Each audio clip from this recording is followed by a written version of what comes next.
Krásny večer, pani Malachovská. Vy ste dnes moderátorkou tohto plesu bálu. Prezradte nám, ako sa cítite v tento večer.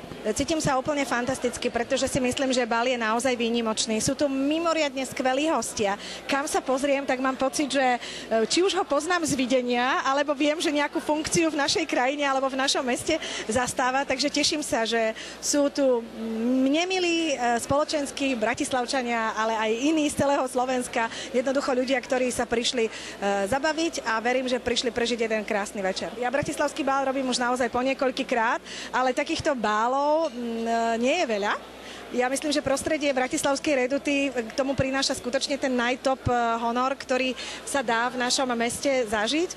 Myslím, že by nám ho závideli kdekoľvek aj v iných mestách, lebo už som moderovala niekoľkokrát v Prahe, či na Žofíne, či v obecnom dome a je to veľmi porovnateľné. No, ja myslím, že je krásny. Vám sa páči? Zatiaľ určite áno.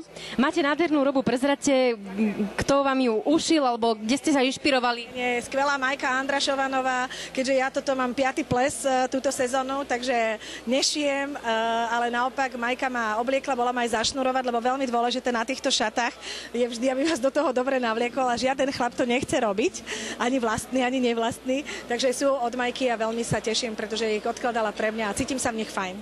Dobre, ďakujem, krásne večer.